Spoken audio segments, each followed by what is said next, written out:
My granddaughter posted a video of me struggling to get up, with the caption, "Grandma is so useless, lol." She did that for TikTok fame. The video went viral, of course. But so did the story of how I canceled her inheritance. Oh, the press had a field day. The world saw a story of revenge, a simple tally of sin and consequence. But they couldn't see the truth. This wasn't a sudden act of anger. It was the final, agonizing symptom of a much deeper disease. It wasn't about the money. It never was. It was about the slow, chilling realization that the person you had poured your entire life into saw you not as a human being, but as a prop. Keep watching, and you will understand the profound weight of the final, necessary choice I had to make. The first time I saw the video, it wasn't on a phone. It was on the evening news. I was sitting in my armchair, the one my late husband, Owen, always said had the perfect view of the garden, when my own image flickered onto the screen. It was me, a few days prior, after a fall in my own kitchen. The clip was short, maybe 15 seconds long. It showed me on the floor, my face contorted, in a mixture of pain and frustration, my hands struggling to find purchase on the slick linoleum as I tried to push myself up. My hip, replaced 2 years ago, was screaming in protest. It was a moment of profound vulnerability, of weakness and age laid bare. But it was the sound laid over the video that turned my blood to ice. It was my granddaughter Olivia's voice, a high, mocking laugh track, punctuated by her saying, "Oh, look at her. She's like a turtle on its back." And then the caption appeared at the bottom of the screen, the one that would come to define the end of my family. "Grandma is so useless, LOL." The news anchor, a woman with a somber expression, explained that the video, posted by Olivia Reed, a burgeoning social media influencer, had, quote, gone viral, amassing a fierce online debate about the treatment of the elderly. I felt the air leave my lungs. I hadn't even known Olivia was filming. I had slipped on a patch of water she'd spilled and neglected to clean up. She had stood over me, her phone in her hand, and I had thought she was calling for help. Instead, she had been creating content. I sat there, stunned, as my private pain became public spectacle. The phone began to ring, a shrill, incessant demand. It was my son, Mark, Olivia's father. His voice was a frantic jumble of apology and panic. "Mom, I am so sorry. I had no idea. Olivia, she doesn't think. Please, don't watch the news." It was too late. I was already the star of the show. "She took it down," Mark said, his voice strained. "She deleted it an hour ago. But it's too late. People copied it. It's everywhere." Deleting it was like trying to put smoke back in a bottle. The damage wasn't in the video's existence. It was in the intent behind it. It was in the chilling fact that my own flesh and blood had seen my struggle not as a moment for compassion, but as an opportunity for comedy, for clicks, for a fleeting taste of internet fame. The next few days were a blur of humiliation. My neighbors, kind people I had known for 30 years, would stop talking when I walked past, their faces a mixture of pity and morbid curiosity. The cashier at the grocery store gave me a sad, knowing look. I was no longer Catherine Reed, the retired history teacher who grew prize-winning roses. I was useless grandma, the viral sensation. Olivia's apology, when it finally came, was delivered via a tearful video she posted to her channel. It was a masterpiece of self-serving performance. She sat in her perfectly lit apartment, dabbing at her dry eyes with a tissue, her voice trembling with manufactured remorse. "I made a terrible mistake," she wept to her followers. "I love my grandmother more than anything in the world." It was a stupid, thoughtless joke that was taken completely out of context. I would never, ever want to hurt her. She never called me directly. Her apology wasn't for me. It was for her audience.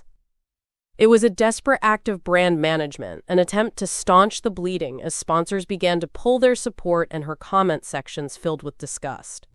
The video wasn't about a joke. It was about a worldview. It was the culmination of years of subtle, insidious entitlement I had chosen to ignore. I had paid for her private school, her first car, the down payment on her apartment. Owen and I had structured our entire estate around ensuring she would have the future we'd worked so hard to build. Our will was simple. Everything we had, a considerable sum amassed over 50 years of prudent saving and investing, would pass to our only son, Mark, and upon his death, to our only grandchild, Olivia. We had seen it as a legacy of love, a continuation of our care for her. But she saw it as a guarantee, an inevitability, a debt she was owed for simply existing. My love was her line of credit, and she had finally overdrawn the account. The decision formed slowly, not in a moment of anger, but in the quiet, lonely hours of the night. I thought of Owen, a man of quiet dignity and immense principle. What would he have said? He would have been heartbroken, but he would have been resolute. He believed that actions must have consequences, a lesson he had tried, and failed, to instill in his granddaughter. This wasn't about punishing Olivia for a single, foolish act. It was about responding to the profound lack of character that the act revealed. It was about protecting Owen's legacy from someone who had proven herself unworthy of it. I called my lawyer, a sharp, no-nonsense woman named Evelyn Hayes. I had known her for years. She had helped Owen and me draft our original will. I explained the situation, my voice calm and steady. I didn't need to show her the video. She had already seen it. Her own daughter had sent it to her with a single, disgusted word. Unbelievable. "What do you want to do, Catherine?" Evelyn asked, her tone gentle but professional. "I want to amend the will," I said. "I want to remove Olivia as a beneficiary." Evelyn was silent for a moment. "Completely?" "Completely," I affirmed. "Her inheritance, upon Mark's passing, is to be redirected." "This is a significant step," Evelyn cautioned. "Once it's done, it's done. It will cause a permanent rupture in your family." "The rupture is already here," I replied, the truth of it settling heavily in my chest. "I'm just acknowledging it. We discussed the options. A charity? A university scholarship?" Then I had an idea. It felt right. It felt like something Owen would have approved of. It felt like justice. "I want it to go to the National Center for Elder Justice," I said, "the organization that provides legal and social support to seniors who have been victims of abuse and exploitation." The irony was not lost on Evelyn. "Consider it done," she said. The process was swift. 2 days later, I sat in Evelyn's office and signed the codicil. The document was simple, its language cold and legal, but its effect was seismic. With a few strokes of a pen, a lifetime of expectation was erased. Olivia's guaranteed future, the one she had been coasting towards with such careless arrogance, had vanished. I didn't tell Mark or Olivia what I had done. I saw no reason to. The will was a private document, and its contents were my business alone. I simply tried to move on, to reclaim my life from the shame of the video. But the world wasn't finished with the story. A young, ambitious journalist named Sarah Jenkins, working for a major online news portal, had been digging into the useless grandma story. She wasn't interested in the fleeting outrage. She was interested in the aftermath. She must have contacted dozens of people, neighbors, former students, even distant relatives. Someone must have talked about Owen's wealth. Perhaps they gossiped about my recent trips to Evelyn Hayes' office, or the sudden lack of lavish spending from Olivia's social media accounts. The dots weren't hard to connect for a tenacious reporter. Sarah Jenkins called me. She was polite, professional, but persistent. She said she had a source telling her that I had taken significant legal action regarding my granddaughter. She wanted to hear my side of the story. I declined to comment. I told her it was a private family matter. "Ms. Jenkins," I said, my voice firm, "my personal affairs are precisely that, personal. I have nothing to add to what has already been a deeply painful public spectacle." "I understand, Ms. Reed," she replied, her voice unwavering. "But my sources indicate this action involves a substantial change to your estate, specifically concerning your granddaughter's inheritance. Is it true that Olivia has been disinherited? I remained silent for a long moment. My mind raced. She clearly had enough information to piece together most of it. Denying it outright might make me seem deceptive, prolonging the media circus. And perhaps a part of me, a small, weary part, knew that the truth, no matter how painful, needed to see the light. I have made decisions regarding my estate that reflect my values and the actions of those involved, I finally said, choosing my words carefully. Beyond that, I will not comment on the specifics of a private legal document. Sarah Jenkins was a good reporter. She knew she didn't need my explicit confirmation if she could get the story elsewhere. What I didn't realize was that the National Center for Elder Justice, having received a formal notification of the significant future endowment and needing to acknowledge it for their own financial planning, had subtly hinted at an unexpected, substantial future gift linked to a recent high-profile case. It was a breach of privacy, perhaps, but one made with the best of intentions and just enough of a breadcrumb trail for a determined journalist like Sarah. A few days later, her article was published. The headline was explosive. Exclusive. Useless grandma strikes back. Granddaughter written out of multi-million-dollar will. The story was meticulously researched. It detailed Owen's successful career as an architect, the value of our home, the estimated size of our investment portfolio, and it quoted an informed source within the charity sector, confirming that I had indeed amended my will to formally disinherit Olivia Reed, redirecting her entire seven-figure inheritance to the National Center for Elder Justice, an organization dedicated to helping victims of elder abuse.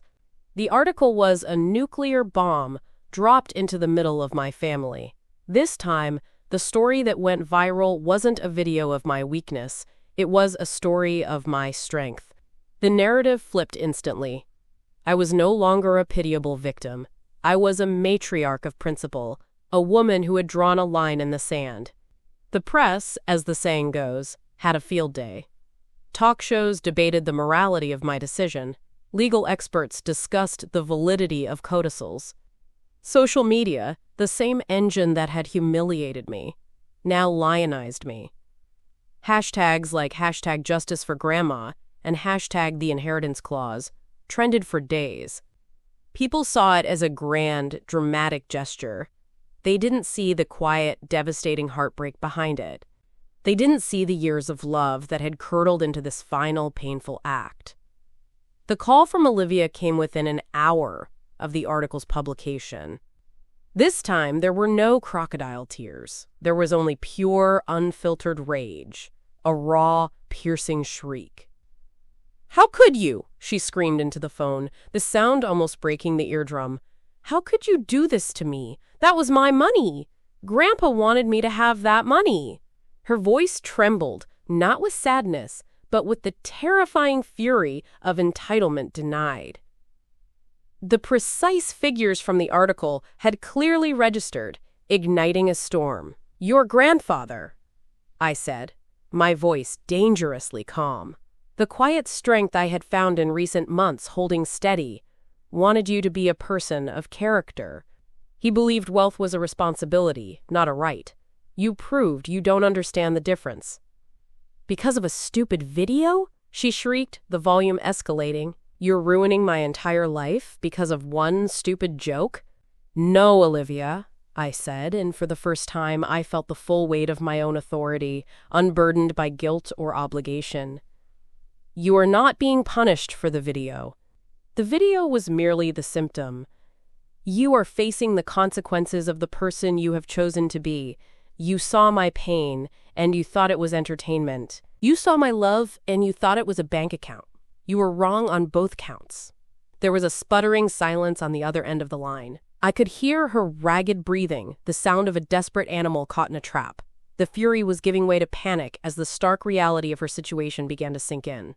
She had built her entire identity, her brand, on the soft cushion of my financial support, in the implicit promise of a future she never had to work for. Now, the cushion was gone. The grand life she envisioned for herself, the luxury that was her birthright, had evaporated. "The house, the money, the life you thought you were owed," I continued, my voice firm but without malice, will now be used to help people who have been genuinely hurt. People who have been neglected and exploited by their own families. People who need protection from granddaughters exactly like you. Your inheritance is going to undo the kind of damage that people like you inflict on the world. Please, Grandma, she whispered, her voice finally breaking, the sound hollow and filled with a despair that felt utterly alien to her usual self. Please don't do this. I'm sorry. I'm so sorry. But the words were meaningless now. They were the desperate plea of a gambler who had lost her final chip, not the genuine remorse of someone who understood their transgression.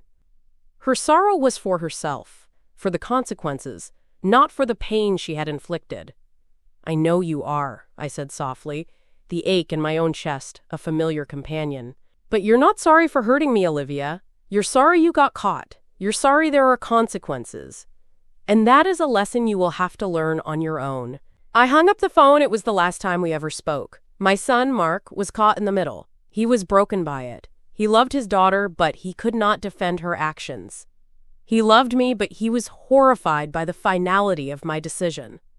He flew up from his home in Florida a few days after the article broke, his face etched with exhaustion and grief. Mom, he pleaded, sitting across from me in my living room, the one where he'd played as a boy.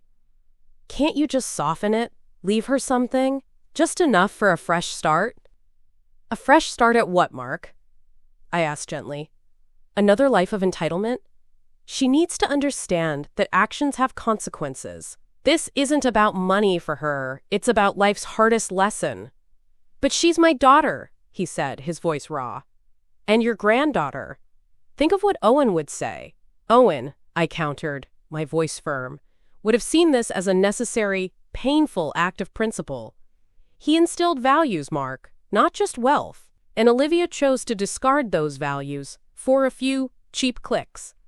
My love for you, my son, remains. My love for the girl Olivia once was will always remain. But the person she became, the one who filmed my helplessness for mockery, that person has forfeited the legacy Owen and I built for her future. Our relationship became strained, polite, and distant.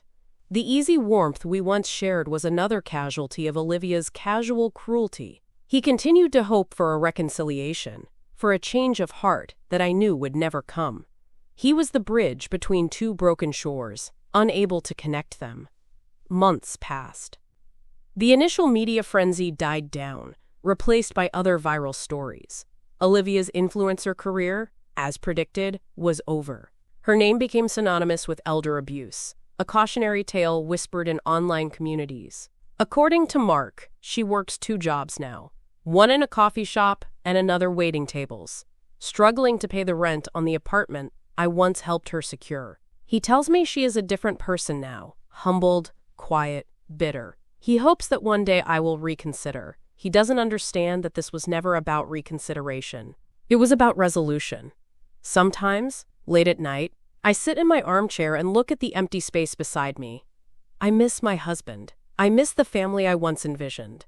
I even miss the little girl my granddaughter used to be, the one who would hold my hand and ask me to tell her stories.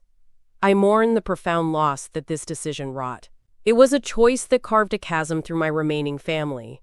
But I do not regret my decision. The world saw a story of revenge, of a grandmother getting even. But I know the truth.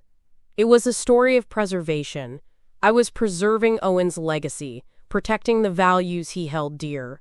I was preserving my own dignity, reclaiming my narrative from a mocking caption. And in the end, I was preserving the simple, powerful idea that love is not a transaction, and character is the only inheritance that truly matters. The law firm of Evelyn Hayes now does significant pro bono work for the National Center for Elder Justice, funded by a generous initial donation from what will one day be the Catherine and Owen Reed Endowment. I visit the center regularly, meeting the dedicated staff, seeing the tangible impact of their work. I speak with some of the clients, men and women whose trust was shattered, whose dignity was stolen. Their stories, filled with pain and resilience, remind me why I made this choice. It was the only way to make it right. That is the final story. Not the viral video, not the screaming headlines, just the quiet, enduring work of turning a legacy of pain into a legacy of protection. It was the only way to truly honor Owen and to finally reclaim my own peace.